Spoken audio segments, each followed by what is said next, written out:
Assalamualaikum warahmatullahi wabarakatuh. Nah, Halo teman-teman, selamat datang di channel PN Cirebon bersama saya Igo Nugraha dan rekan saya Rizky. ya. Oke, hari ini kita akan membahas mengenai dinar dirham karena masih banyak di kalangan teman-teman yang belum tahu apa itu dinar dirham. Singkatnya, dinar dirham itu dinar emas dan dirham itu perak. Itu singkatnya. Tapi kita akan bicara bersama Pak Zainal yang lebih tahu mengenai dinar dirham. Assalamualaikum Pak Zainal. Waalaikumsalam warahmatullahi wabarakatuh. Apa kabar Mas Nugraha dan apa kabar Mas Rizky? Semoga sehat semua. Amin. Pak Zainal ini adalah ketua dan sekaligus wakala Al Tansani di Cirebon, Jawa Barat. Jadi jika kalian bersedia untuk menukar rupiah ke dinar dirham, itu bisa langsung ke Pak Zainal. Nomornya ada di bawah ya Pak? Iya. Langsung ya, hubungi ya, WA ya. Yes, ya. Oke, bisa diterangkan Pak apa sih itu dinar dirham itu?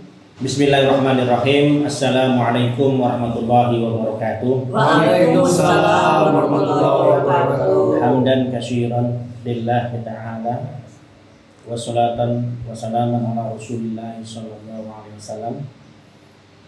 Qala Allah ta'ala fil Qur'anil Karim wa min ahlil kitabi man in ta'manhu bi qintarin yu'addihi ilaik wa minhum man in ta'manhu bi dinarin la yu'addihi ilaik illa ma dumta alaihi qa'ima dzalika bi annahum qalu laisa 'alaina fil ummiyina sabil wa yaquluna 'ala Allahi al-kadhib wa hum ya'lamun.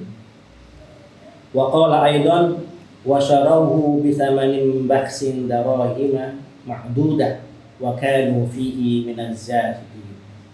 Pemirsa dimanapun berada, semoga Allah Subhanahu wa taala memberikan rahmat kepada kita semua, lebih khusus kepada Mas Rizky dan Mas Ega yang telah berkenan memberikan ruang bagi komunitas dinar dirham untuk menyampaikan sedikit banyak tentang dinar dirham untuk khalayak ramai.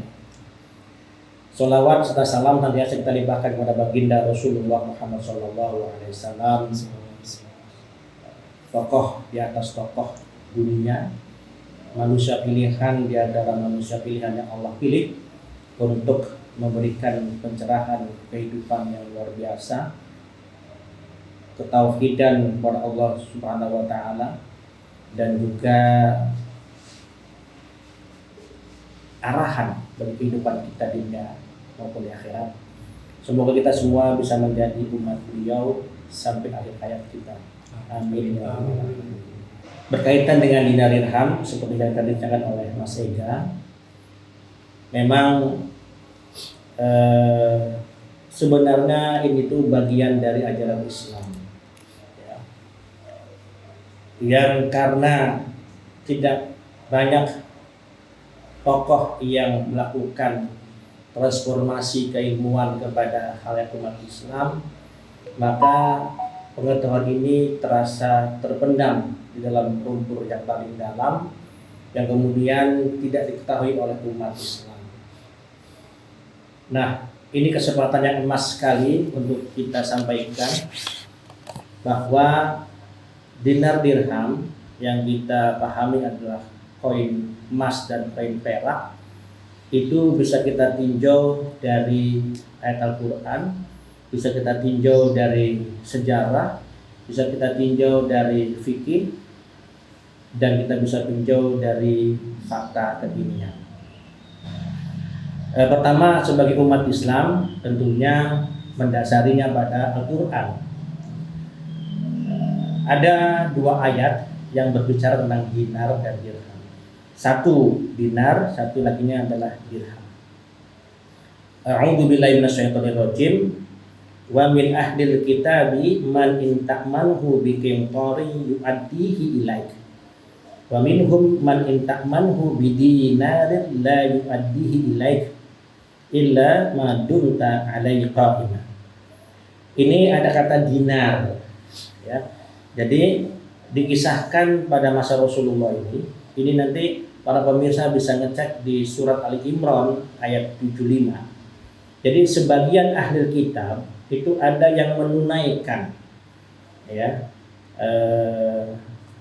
dinarnya atau kintornya bila Anda percayakan meminjamnya. Jadi Rasulullah itu pernah meminjamkan harta kepada ahli kitab, dan ada dari sebagian ahli kitab itu yang mengembalikan lagi kepada Anda kepada Rasulullah SAW, dan ada yang sebagian lagi tidak mengembalikannya bidinarin. Nah, ini kata dinar. Dinar adalah uang, ya. Kecuali ada paksa, kecuali Rasulullah paksa, baru orang ahli kitab itu akan mengembalikannya. Jadi dalam konteks ini dinar berarti sesuatu yang telah berjalan di masa Rasulullah. Apa itu dinar? Dinar itu adalah koin emas. Ya. Jadi koin itu seperti yang kita pahami dalam rupiah pun ada koin kan, koin 500, koin 1000, koin 100 gitu ya, 200 itu koin. Hanya bedanya koin yang dimaksud dengan dinar adalah koin yang terbuat dari emas. Nah, Rasulullah SAW itu menggunakan alat tukarnya ya, itu dengan dinar. Mungkin pertanyaannya, dinar siapa? Dinar milik siapa? Nah, jadi sampai dengan masa Rasulullah, umat Islam belum memiliki atau belum mencetak dinar kreasi umat Islam. Belum, ya. Masih menggunakan dinar salibi, dinar Romawi. Jadi waktu itu yang beredar adalah dinar Romawi yang berlaku di tanah Arab. Bisa kita lihat dalam film The Message atau Risalah, itu ada kisah penjualan di pasar Mekah itu, bagaimana Abu Sofyan itu membeli burung elang dengan harga 20 dinar. Burung elang itu 20 dinar itu di film itu ya. Rasulullah kemudian mengikuti arah ini, jadi dengan dinar persoalannya. Bahkan jual beli saat itu kambing pun dengan dinar. Dan akhirnya kemudian dinar ini dianggap sebagai nuqudun nabawi. Jadi uang Nabi. An-nuqudun nabawi, uang Nabi, karena melihat bahwa dinar ini ajeg, lestari, dan kemudian berbentuk emas. Jadi dari sini fitrahnya emas itu untuk jual beli, untuk alat tukar, fitrahnya itu ya. Nah kemudian Nabi juga sebagai penentu hukum Islam ataupun dengan wahyunya bisa menentukan hukum Islam, maka kemudian akhirnya zakat itu harus dengan dinar dalam satu perspektif ya. Jadi dinar itu menjadi sesuatu yang harus dibayarkan zakatnya dan harus menjadi alat bayar zakat. Jadi berkembang ini menjadi sebuah aturan fikih ya. Nah, jadi dalam sebuah sabdanya laisa fi maduna isruna dinar nisfu dinar. Jadi tidak wajib menzakati dinar bila sudah sampai kecuali sampai 20 dinar dengan setengah dinar. Nah, ini berhubung kepada fikih. Nah, jadi dinar dirham yang kita maksud di sini adalah bukan kreasi murni umat Islam saja, tetapi juga ada kreasi umat-umat sebelumnya, dan bahkan Nabi pun menggunakan itu sebagai jalar alat tukar dan zakat. Transaksi juga. Itu. Kemudian yang kedua, ayat yang kedua, a'udzu billahi minasyaitonir rajim wa syarahu bisamanin bakhsin darahima ma'dudah wa kanu fihi minaz zahidin. Dan kemudian mereka membelinya dengan harga yang murah berupa dirham yang terbatas, wa kanu fihi minaz zahidin, dan mereka menjadi orang-orang zahid.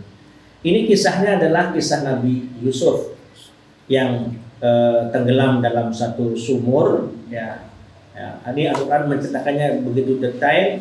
Kemudian oleh pedagang yang lewat diambilnya melalui timba, dan akhirnya kemudian Yusuf naik ke atas, dan dijual yang itu kepada seorang tokoh kaya, wasyarauhu, dia jual ya, dengan harta yang murah, baksing darohim.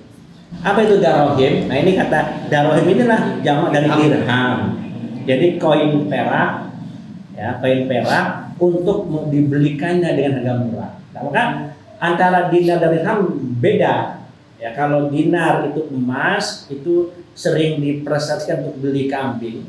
Dalam bahasa kita adalah untuk barang mewah. Nah, adapun dirham adalah untuk penjualan barang setengah mewah. Keperluan sehari-hari. Ya untuk keperluan sehari-hari. Bisa untuk beras, kemudian dicontohkannya dengan beli ayam. Nah itu sampai hari ini. Nah, kapan itu kemudian dizakati? Ketika sudah sampai 200 dirham, bayarnya 5 dirham. Itu selintas mengenai dinar dan dirham. Nah, kemudian kreasi umat Islam kemudian berkembang di masa Umar bin Khattab, dicetaklah dirham versi Islam untuk pertama kalinya. Tahun berapa itu? Wallah kan saya harus lihat lagi, lupa saya tahun berapa ya. Nah itu dicetak versi Islam dirham. Dengan demikian tidak lagi spesifiknya khusus milik Persia, karena dirham ini Persia. Nah umat Islam sudah milik sendiri versinya Umar bin Khattab. Kalau dinar itu Romawi. Nah, untuk dinar itu dicetak lagi oleh umat Islam di masa Khalifah Walid bin Abdul Malik di dinasti Bani Umayyah 4,25 ya, abad ke-1 Hijriah dalam konteks Hijriah ya. Kalau kita nyampe 7 sampai 8 Masehi. Jadi kalau dirham belum tahu tahun. Belum tahu. Jadi memang di masa kalau tahunnya 1 tahun Hijriah. Jadi abad Hijriah, abad 1 Hijriah. Jadi kalau Umar kan dia memimpin negeri itu selama 10 tahun dari tahun 13 sampai 23 Hijriah. Nah itu kalau masa Umayyah itu 90 tahun dari tahun apa itu ya 40 sampai 132 Hijriah. Itu Bani Umayyah. Nah dengan demikian kompetlah Islam memiliki dinar dan dirham versi Islam. Dan ini abad 1 di Hijriah. abad 1 Hijriah. Ya baik di masa Umar sebagai dan juga abad Umar Walid bin Malik di masa Bani itu 1 abad Hijriah. Abad 1 Hijriah abad 1 Hijriah. Dengan demikian umat Islam telah memiliki dinar dirham seperti dahulu. Dan mengikuti aturan Nabi bahwa ini menjadi alat bayar zakat. Alat bayar zakat, alat tukar, mahar, dan sedekah ataupun hadiah. Itu sekilas mengenai dinar dirham. Nah, ya tadi seperti saya katakan awal, kenapa umat Islam terus oleh Mas Ega tidak mengenalnya? Karena memang tidak ada informasi yang mengenalkannya. Sampai kepada tidak ada yang melaksanakannya. Padahal ini jelas sekali ada sandarannya dalam Al-Quran maupun Sirah Nabawiyah gitu. Dengan demikian kalau sudah tahu maka kemudian ya diamalkan. Tidak lantas kemudian kalau yang berzakat dengan uang kemudian kita salahkan, tidak. Nah itu fikih realitas dalam bahasa fikih kenyataan.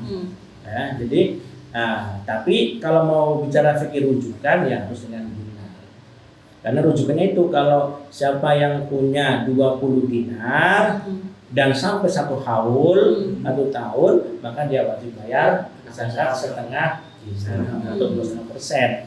Nah, adapun dengan uang yang kemudian dinisbahkan ke 85 gram itu dari mana? Ya dari dinar. Dari 4,25 gram kalikan 20. Jadi akhirnya jadinya 85 gram. Nah, inilah yang kemudian mendasari barang siapa yang punya emas di bawah kasur misalnya, emas yang mau di lemari yang nggak dipakai, ya, itu wajib zakatnya bila sampai 85 gram emas. Rujukannya adalah dinar karena tidak semua emas itu berbentuk dinar. Ada yang kalung, ada yang perhiasan lah ya. Perhiasan. Ada mungkin batangan. Tangan. Kalau rupiah di tabungan gimana? Nah, rupiah di tabungan nanti pada konteks jualan zakat dagang. Nah, itu di tabungan itu sampai nggak pada konteks 85 dirham. Dari mana uang itu? Gaji? Gaji itu kan nanti digunakan dulu, baru sisanya berapa.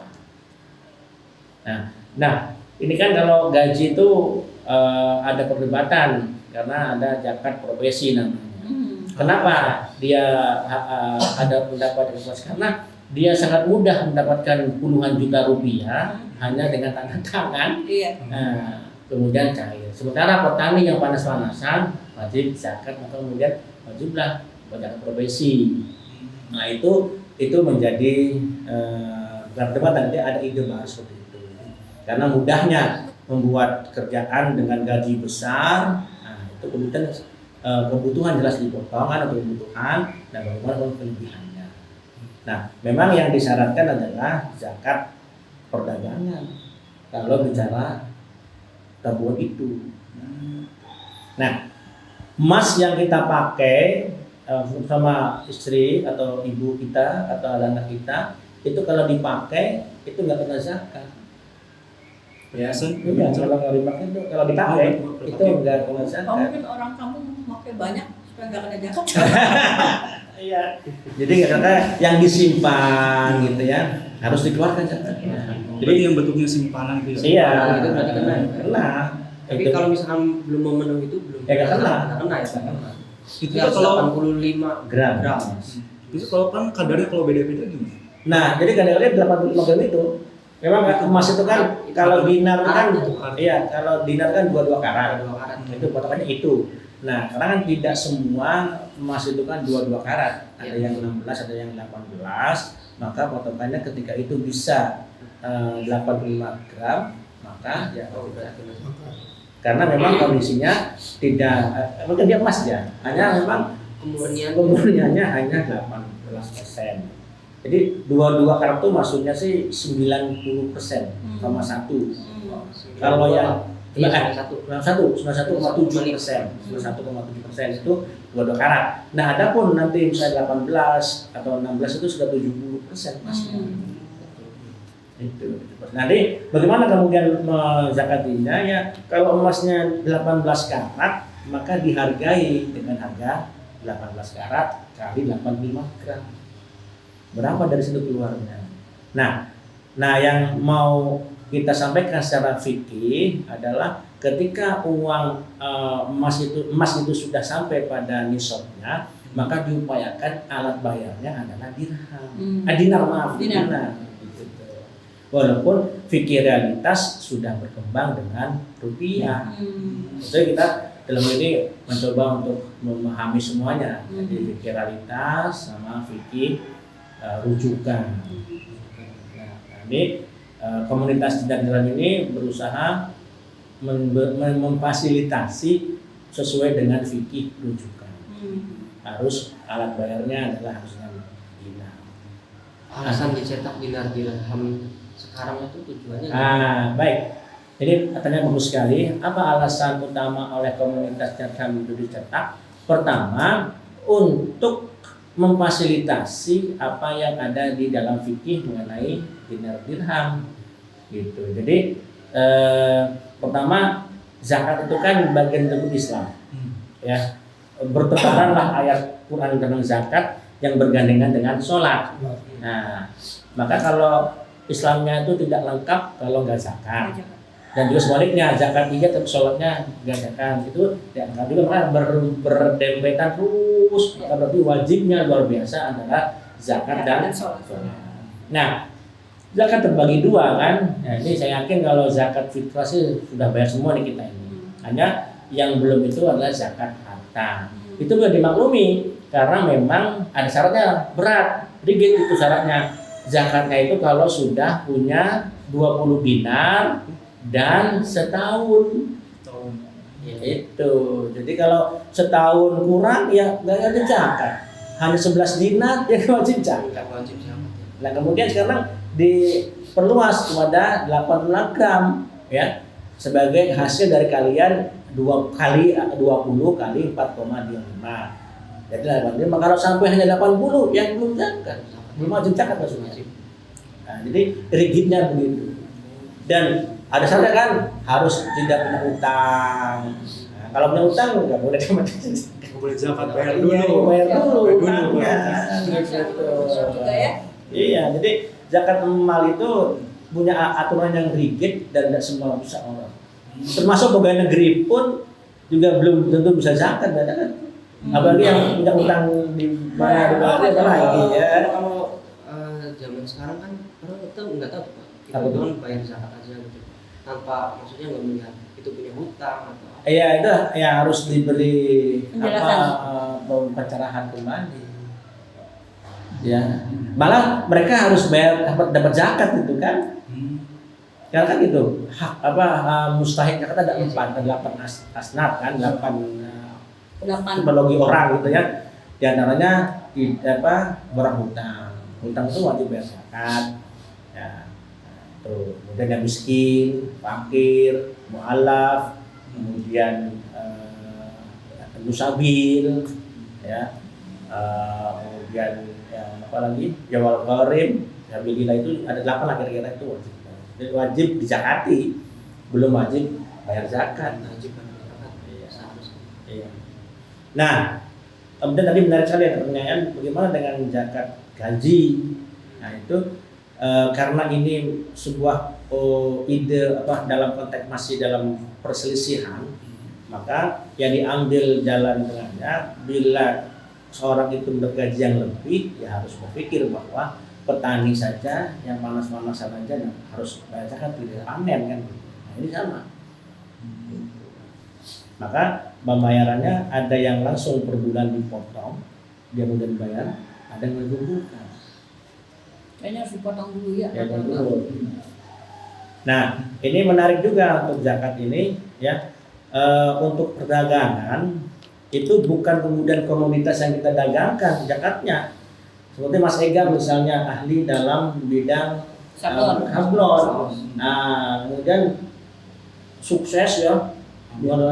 Bukan kemudian bayar zakatnya dengan sablon, apakah sablon tidak, tapi harus dengan dinar. Gitu tuh. Kalau dia tidak pernah membelanjakan uangnya dengan untuk membeli emas, gimana? Ya dengan keuntungan dia. Keuntungannya dia berapa, modal dan keuntungannya berapa selama setahun itu. Jadi bukan dengan dia beli emas tidak. Jadi keuntungan dia dikonversikan dengan Di tahun depan gitu. Nah, tahun depan. Misalnya dia mulai Syawal nih dengan ada modal 20 juta. Nah, setelah berkembang sampai Syawal lagi kok sampai 100 juta. Modal plus keuntungan, maka dia wajib zakat. Nah, yang menjadi konvensi itu ketika dia sudah melebihi 100 juta. Karena kan 85 juta kan kalau dikalikan. Jadi 85 gram emas itu dikalikan harga 1 juta, 1 juta, jadi 85 juta kalau emasnya harga 1 juta. Kalau emasnya harganya 700 ya lebih murah lagi. Maka dia nanti bisa bayar lebih misalkan. Nah, jadi kalau misalnya dia 100 juta untungnya, maksud berkumpul modal sama keuntungan 100 juta, maka dikonversikan kepada harga emas yang 85 gram itu. 85 adalah hasil dari pengalian dinar 20 kali 4,25 gram, jadi 85. 85 dikonversikan ke rupiah kali berapa 1 gramnya? Paling tinggi misalnya 1 juta. 1 juta Pak. Ya, Sekarang umumnya 1 juta. Nah, kan 85 juta tuh. Sementara Mas Ega sudah untungnya 100 juta. Berkembang kan dari 20 itu sudah. Wajib zakat kan yang dibayarnya ada 85 jutanya, 15 jutanya enggak usah karena enggak nyampe. Gitu. Kalau dia nyampenya misalkan 200 juta ya berarti 2 kali. Dua kan? kali. Ya. Kalau seandainya tidak mencapai angka 85 gram itu, tapi dia ingin tetap keluarkan uang ke itu, jadi sedekah. Sedekah. Jadi kebaikan dalam kesyukuran Mas Ega. Ada perkembangan dari 20 sampai 60 gitu kan, 70, bahkan 80 pun juga belum kena zakat. Jadi tetap sedekah namanya. Sedekah namanya. Kalau ini sih Pak, Saya punya untungan 100 juta, Ya. tapi 85 jutanya saya ada yang minta utang ke saya, diutang ke orang gitu. Jadi simpanan saya tinggal 15, apa saya masih kena zakat belum gitu? Masih kan uang jenengan kan gitu. Masih ada itu hanya Walaupun diutangin tadi orang. kan kembali kan Bapak. Tapi ini sudah bergulir pada 1 tahun sudah dibayarkan. Oh jadi Harus menjadi jadi tahu. piutang pun dihitung. Iya. Itu. Karena ini kan masuk itu kan masih hak pribadi saya semuanya dipinjamkan saja. Dan harus ini utang itu harus jelas Mas. Tanggal berapa mau bayar. Ini Rata-rata piutang rasanya hilang. Pak. iya, agar itu gini. Jadi gini, hilang. karena perintah agama kita ini terhadap utang itu faktubuha untuk ditulis. Ya. Kalau nggak ditulis, Tulis tadi kan repot nanti gimana mau datanya, gimana mau data bayar ini. Pembuktiannya. Iya pembuktiannya. Dan itu memang dibutuhkan orang-orang yang jujur. Artinya yang memberikan duitnya juga orang yang jujur dan orang apalagi orang yang meminjam itu harus orang jujur juga. Dia punya sikap jujur karena oh ya saya terbantu oleh Mas Ega dalam rumah maka saya harus bayar. Ini yang kadang-kadang dilupakan oleh yang meminjam utang. Jadi lupa bahwa dia dulu dibantu sama orang Ega gitu. Amnesia. Banyak sekali ya. Jadi Amnesia. dan yang lebih fatal lagi ini menjadi pemutus hubungan paling banyak Masya Allah. dengan teman-teman. Utang-utang itu. Utang-utang. Jadi yang saat itu terutama pada konteks yang meminjamnya. Maka memang kayak cara bank itu seharusnya bisa ditiru, ditulis kapan bayarnya itu. Nah, kita kan seringnya kan gue lost cekik. Harus cekik kan ini. Nah itu sebenarnya kurang tepat secara Islam. Harus ditulis. Enggak apa-apa, saya tulis nama Anda, tanda tangan, kapan bayarnya. Enggak apa-apa. Dan Wajib tuh bayar. wajib itu. Biarpun orangnya udah dipercaya bisa. Ya, waktu duha ditulis gitu. Nah, dan ini juga kelebihan ya, orang yang meminta utang itu pahalanya jauh lebih besar dari sedekah. Masya Allah. 18 kali Masya lebih Allah. besar. Kenapa? Karena kalau sedekah itu kan istilahnya kerelaan kita. Ini kan kalau minta bisa dipakai sama membantu orang. Kita bisa membantunya. Itu di situ lebih kelebihan orang yang meminjam utang itu. Dan sebaliknya, orang yang dipinjam kemudian bayar tepat waktu juga bahaya besar. Itu dilupakan oleh orang yang berhutang. Ternyata mengembalikan utang itu kepada orang yang menghutang itu pahalanya juga sama besarnya 18 kali lipat. Masya Allah. Ini yang dilupakan oleh orang-orang berhutang itu luar biasa pahalanya besar. Jadi kalau diikhlasin aja anggap ya utangnya itu nambah terus ya. Kalau diikhlasin, Nah itu biasanya beda, nanti sudah selesai urusannya. selesai. Iya, sudah selesai. Jadi istilahnya diputihkan gitu. Dan itu juga lebih bahaya besar lagi. Nah, persoalan kemudian ketika nagih sesuai dengan jatah bulan September, bulan Mei tanggal 30 bayar nih. Kita datangi sesuai dengan itu, kemudian kita orang nggak bisa diperpanjang lagi, udah sampai tanggal berapa misalnya. Jadi ila maisarah, jadi dimudahkan lah gitu kan, jangan kemudian ambil IP-nya, ambil ininya, Jaminan. atau denda berapa itu enggak Tiba lagi. iya kan ila maisarah tadi gini dimudahkan mungkin dia belum bayar. Oke, kalau gitu bapak kan sudah janji tanggal sekian tapi nggak bisa, sampai kapan lagi, diundur lagi. Nah secara sosiologis itu banyaknya nggak mau bayar, susah bayar, itu banyak tuh. Dan saya meninggalnya tuh ini yang direpot. Kalau meninggalnya tuh nggak bayar. Nah, akhirnya kan yang punya utang mengikhlaskan, karena kan nyawanya akan tergantung-gantung di sana, tergantung-gantung karena maksudnya utang. Ini bahayanya orang yang berhutang. Kecuali yang menghutanginya sudah mengikhlaskan, dan saya ikhlaskan. Karena kan seringkali kalau ada wafat itu ada sedikit tausiah. Ini hak adami. Barangkali dulu bapak ini dalam hidupnya pernah punya utang, silakan diperkemuran ahli warisnya. Ahli waris apa datang sudah saya selesaikan, nanti kan sudah putus tuh tanggung jawabnya si mayit itu. Atau langsung ahli warisnya berapa utang. Itu persoalan utang. Kalau yang utangnya negara sih bagaimana? Kita ikut-ikutan nggak? Ya enggak ya, bukan negara dia urusannya bukan kita. Karena kita kan nggak merasa Merasa ini Pak ya. Bukan kita yang ngutang ya. Maka Kalau negara gitu yang berhutang siapa jadi berhutang jawabnya?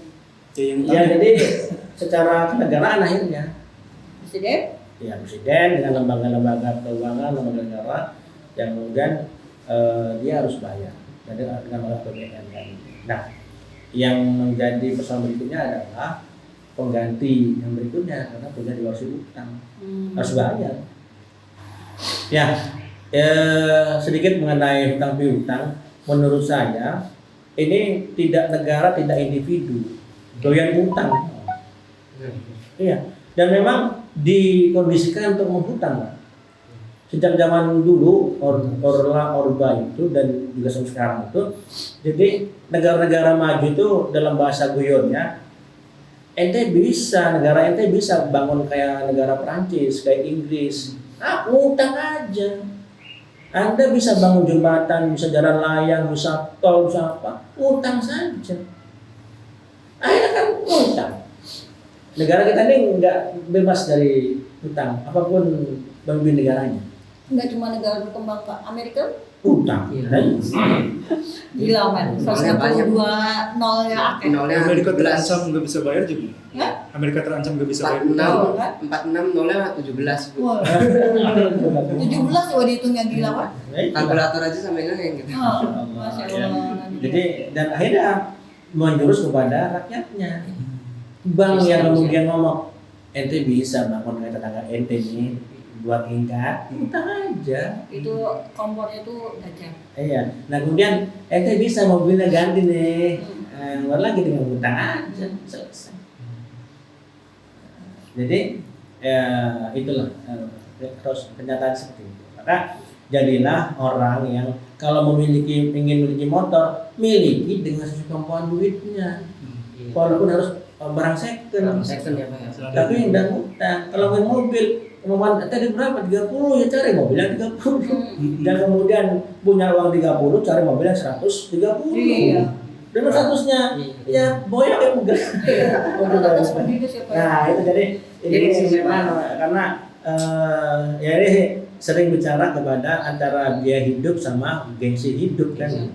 Gengsinya gede. Jadi, Gengsinya gede. nah ini yang mendominasi walaupun biasa saya kalau saudaranya bisa bayar. Iya. Tapi kalau misalkan kita inginnya punya kekuatan kita segini untuk barang segini itu jauh lebih baik. Nah, ini versi saya. Ya, untuk Pak kembali Ya. lagi ke Dina Dirham. Ya. Ini banyak teman-teman yang belum tahu koin Dina Dirham itu standarisasi atau kadarnya itu berapa Pak? Beratnya, karatnya gitu. Iya. Untuk dinar sendiri Jadi untuk dinar itu 4,25 gram. 4,25 gram, 22 karat. Iya, 22 karat. Itu mengikuti khilafah Bani Umayyah di masa Walid bin Abdul Malik. Jadi mereka beliau raja ini atau khalifah ini membuat 4,25 gram. Kalau yang dinarnya sih Pak? Dirhamnya Dirhamnya 2,975. 2,9. Mengikuti uang total. Oh, lebih ringan. Lebih ringan. Terus ada juga tuh Pak dinar tuh karatnya tuh lebih tinggi. Itu gimana Pak? Karatnya yang 24 itu yang cetakan Iya. Antam gitu. Iya, memang ada yang 24 termasuk dinar Fairozikin yang masalah ya, Iya. 24. Ya memang mereka memegang dalilnya masing-masing ya, ada yang 24. Nah, kita memegang yang 22 karat. Nah, pengetahuan saya kalau dinarnya yang 24 itu kan berarti murni betul-betul emas. Sementara yang ada adalah 22 karat, ada komponen lain di saham ya itu sudah 22 karat. Jadi kita mengikuti yang 22 karat karena memang sudah berseliweran Pak pendapat antara 24 dan 22. Silakan saja yang 24 bergerak atau yang 22. Nah, dan komunitas dinar dirham kita ini adalah berusaha untuk tidak berhenti pada investasi, tidak berhenti kepada tabungan atau tidak berhenti kepada perhiasan. di orang apa di tubuh kita, tapi berkembang kepada alat bayar zakat, berkembang kepada mahar, sedekah atau hadiah, bahkan sampai alat tukar transaksi. Nah, ini. Ada sih Pak beberapa orang yang mengkoleksi. Ya. Saya sih nggak setuju ya dengan paham mengkoleksi itu, Hmm. karena ada yang sebagian yang Iya itu. aku pengen dirham karton kaspuan, Iya, iya. aku pengen dirham ini, Iya. kumpulin. Iya. Itu bagaimana tuh Pak? Ya sebenarnya sih itu boleh-boleh aja itu sebagai sebuah bentuk koleksi, karena kan apa mungkin dia sangat suka mengumpulkan itu, tapi kan kita tidak cukup seperti itu, ya. Tapi juga harus muter, itu intinya seperti itu, karena fitrahnya emas dan perak itu kan untuk jual beli. Kalaupun dikoleksi, ya hanya berhenti sebagai koleksi saja. Tapi itu tidak termasuk pada penimbunan, karena kan koleksi kan tidak banyak. Dan kita yang sering yang kita sering ditutupkan oleh aturan itu adalah yang menimbun. Karena boleh itu. Jadi bagaimana Pak perkembangan dinar dirham sekarang ini? Ya sekarang ini kan memang karena ini sesuatu yang baru dan tidak banyak yang menyuarakan dinar dirham, maka jatuh bangun. Ini sudah berkembang sejak tahun 2002. Nah, saya pribadi sendiri mengenal itu 2010. Padahal di kitab-kitab kuning yang dulu saya nyantri itu ya ada dinar dirham, tapi bentuknya pun kayak apa saya nggak tahu.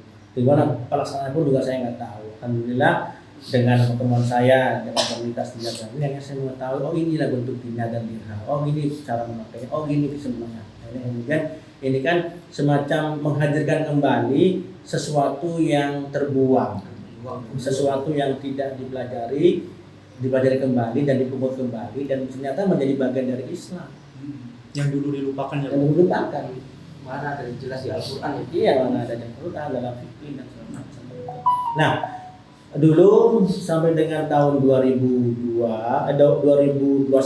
itu kan banyak sekali yang mengenal dan melaksanakannya. Hampir tiap-tiap kota besar itu mengadakan pasar muamalah, ya. Tapi setelah itu ada ujian ketika ada informasi pimpinannya yaitu Amir Zaid Saidi ditangkap, ya, di awal 2002. Maka kemudian lenyaplah seketika. Dalam konteks ini tidur semua ekuizar dirham di Indonesia. Pas dengan COVID juga. Pas dengan COVID juga. Nah, karena Indonesia ini negara hukum, maka Amir Zain pun melawan itu dengan hukum juga. Maka dibentuklah pengacara-pengacara yang mencoba untuk melakukan perlawanan. Di samping juga ada perlawanan mitigasi, yaitu non hukum. Artinya dampak dinar itu bagaimana di masyarakat itu. Itu bekerja sama, akhirnya para pendekar hukum ya dan para aktivis mitigasi ini berjuang sampai ke tingkat pengadilan, dan di tanggal 12 Oktober ini kemudian dia bebas itu di tahun 2022. Nah, jadi tapi persoalannya berita Amir Jaim ditangkap ini itu lebih getar membahana ke seluruh pelosok negeri bahwa dinar itu tidak legal, ilegal, melanggar hukum kan gitu. Toh pimpinannya dihukum. Nah ini membuat banyak persoalan akhirnya kemudian tapi dengan perjuangan hukum dan bebasnya beliau tidak melanggar hukum apapun lebih kecil pengaruhnya, berarti bebas nih. Dan itu sampai pada tingkatan Mahkamah Agung. Jadi pengadilan Depok menyuarakan keputusannya membebaskan Amir Jaim dan menormalisasikan nama baiknya, mengembalikan barang-barang yang disita, merehabilitasi namanya itu dan tidak melanggar hukum positif apapun. Nah, itu. Nah, jaksa kemudian menuntut hak jawab, hak banding Maka ketika tergugat itu menang, maka langsung kepada kasasi Mahkamah Agung, tidak melalui lagi pengadilan tingkat 1 Jawa Barat ataupun ya Depok atau Jawa Barat ya. Maka sudah masuk kepada kasasi. Maka Mahkamah Agung pun sudah mengeluarkan keputusannya mengikuti keputusan pengadilan Depok. Maka dengan demikian penggunaan dinar dirham sebagai alat bayar zakat, mahar, sedekah, barter itu sudah sah dan tidak melanggar hukum siapapun. Ya sudah inkrah. Nah, Ini bagaimana cara mengumumkan kepada orang banyak agar tahu ini? ya pertama para aktivisnya yang sering menggunakan itu, ya karena pihak MA, pihak pengadilan Depok itu tidak segencar kita. Memang dia kalau kita buka arsipnya pengadilan itu masih ada, itu arsip MA masih ada. Dan dia berhak untuk mengeluarkan menyampaikan informasi itu. Tapi itu kan tidak segencar ketika Amir itu ditangkap. Iya. Jadi berita medianya tuh Kalah kita. ditangkap itu gencar. Iya, waktu ditangkap gencar, tapi pas Pas sudah bebas, bebas nggak nggak ada suara. nggak ada suara dari media. Sedikit sekali, dia sedikit sekali. Mungkin bisa berbentuk yang saya sampaikan ke Ega, yang dari Amir Jain dibikin selembaran-selembaran di fotokopi diedarkan. Bisa.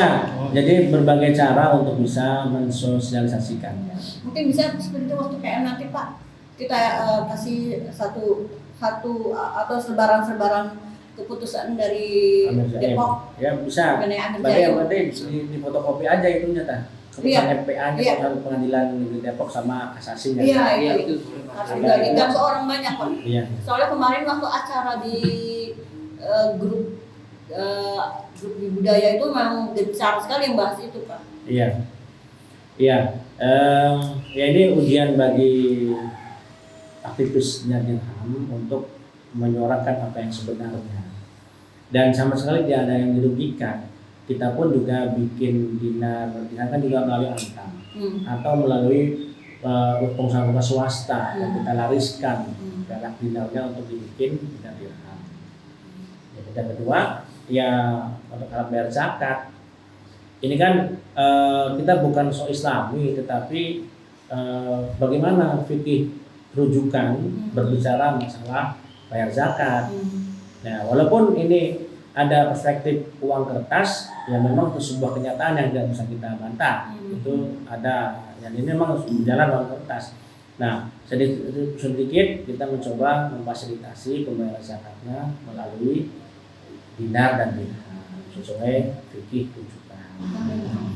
Nah, mahar ini juga sebagai sebuah kritik sosial bagi pernikahan di kita itu kan yang tenar kan alat sholat dibayar tunai kan, Iya, ya. Jadi Al-Quran dan Al-Fatihah tunai. Betul, itu tidak salah. Tetapi secara materi tidak ada. Secara filosofis iya, Al-Quran dan alat sholat.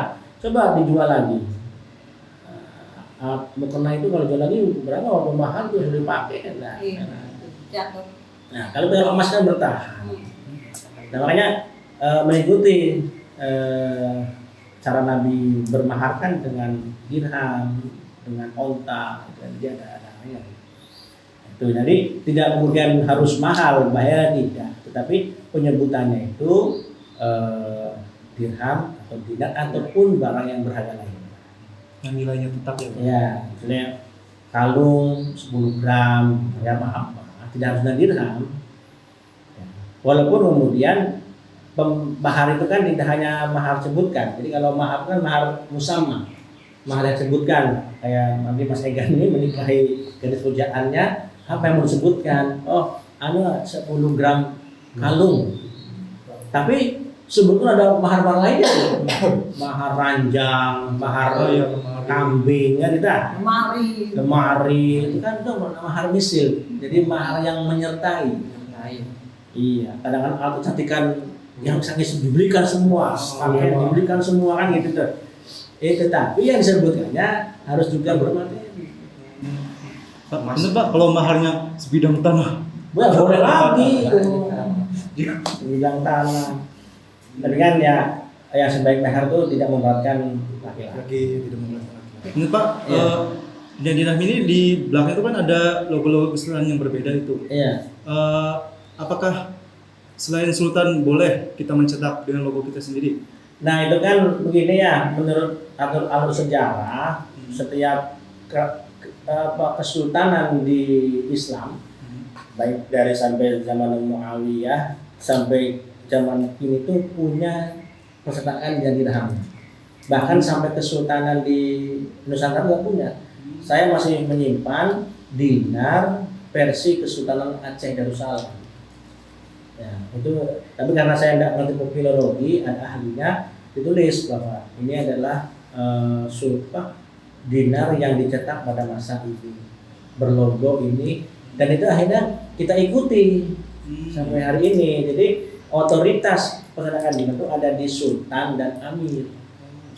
Ya. Kalau negara sendiri rupiah 1 dinar gitu? Nah, Rupiah dinar kan, jadi gini, saya tidak melihat Indonesia ya. Indonesia adalah bagian dari negara modern, ya, yang tumbuh pasca kolonial kan, yang seiring juga melemahnya Islam secara kekuatan politik dan militer. Nah kemudian pelaksanaannya adalah menggunakan uang kertas karena sudah menyeluruh di mana-mana gitu. Tetapi ada undang-undangnya tahun 45 itu atau 46 itu setiap kali nyetak Backupnya mas. ada bentuknya emas. Saya lupa saya berapa secara realnya ya. Rp2 Rp2 gram, Pak. 1 gram ya, di Iya, backup 1 gram kan. iya. Tuh, bayangin Rp2 harus di backup 1 gram. Selamat. Luar biasa. Sekarang udah berapa rupiah kita nggak ada di rumah? 1 juta Pak sekarang. Nah, Seribu rupiah. Utang. Nah, jadi sejak tahun 70 informasi yang dengar setiap negara Indonesia ini tidak membackup percetakan uang kertasnya melalui dengan uang emas. Jadi secara politis memang negara-negara berkembang dan negara-negara nasionalis ini adalah menggunakan uang kertas seiring dengan perkembangan zaman. Jadi kita hidup ini harus memahami betul di zaman apa kita ini. Jadi kalau menurut hadis Nabi itu kita berada di bukan zaman hidup di masa negara otoriter. Dalam bahasa kitanya adalah nation state. Setelah selesainya masa Mulkan Adon, itu adalah kerajaan yang menggigit. Artinya masih memegang syariat Islam. Sebelumnya ada Mulkan ada khulafa alamin hajin nubuwah. Sebelum lagi ada masa Nabi. Nah, ini kita hidup di masa keempat. Dan nanti insya Allah menurut hadis ini nanti ada khilafah alamin hajin nubuwah, wasata'udu khilafah alamin hajin nubuwah, akan kembali kepada masa khilafah. Persoalan kemudian kapan itu urusan Allah Ta'ala. Nah kita tidak usah lagi berdebat kapan khilafah muncul, Allah yang mengaturnya. Emang pasti ada nggak sih Pak khilafah itu? Ya, kalau secara hadis ini itu runtutannya gitu. Jadi abad kelima itu adalah sata'udul khilafah ala min haji nubuwah, akan kembali, atau satakunu khilafah ala min haji nubuwah. Jadi akan kembali masa khilafahan menurut metode Nabi. Pasti ada. Iya. Ini teksnya. Adapun kemudian kapan ada itunya bukan urusan Kita. Ini teksnya, mudah-mudahan teksnya ini hadisnya kuat mudah-mudahan ya. Mudah-mudahan. Karena siapa yang akan mengatur Bani Umayyah itu 90 tahun berkuasa? Allah kan. Siapa yang mengatur Bani Abbasiyah itu 500 tahun? Allah. Dan siapa yang mengatur Utsmani itu 100 tahun itu? Allah. Siapa yang kemudian mengatur dia kemudian hancur di tahun 24 diganti dengan negara nation state? Kan Allah kan. Walaupun secara manusia ada unsur-unsur politisnya. Dan kita ini itu di masa ini ya diterima posisinya kita sebagai hidup di masa keempat. Namun tidak lantas kemudian kita secara berlebihan mengungkapkan khilafahan. Tapi juga tidak boleh kemudian menista-nistakan khilafah. mendiskreditkan khilafah karena itu sudah terjadi dan orang-orang yang belum di khilafah itu kan orang-orang mulia. Sayyidina Utsman, Sayyidina Ali, Sayyidina Abu Bakar, Sayyidina apa lagi? Ali, Utsman, Abu Bakar dan Umar. Mulia sekali. Sahabat Nabi semua. Iya. Dan tidak harus menunggu perjalanan dinar dirham ini nunggu khilafah gitu. Ini tidak mesti berbarengan. Tidak harus berbarengan. Toh kita itu kan wajib sholat kan tidak harus nunggu khilafah. Iya, betul. Dan pada ini ya, itulah kan. Itu apa sedikit penjelasan dalam satu perspektif. Ya, mungkin tidak ada lain. Tapi ya kenyataannya apa aja. Oke. Ada aja yang maksudnya? Puasa subuh 1 jam. Wah, Masya ya. Allah. Ada sekalian lagi? Enggak kerasa. Kayak baru 5 menit. Ya, Oke Pak Jan, terima kasih penjelasannya mengenai apa itu dinar dirham dan sejarah dan juga menyangkut utang dan negara dan lain. Jadi, ya benar kan? Luar biasa. Oke. Amazing. Amazing ya. Oke. Terima kasih sudah nonton. Jangan lupa subscribe. Wassalamualaikum. Waalaikumsalam. Waalaikumsalam warahmatullahi wabarakatuh. Masya Allah.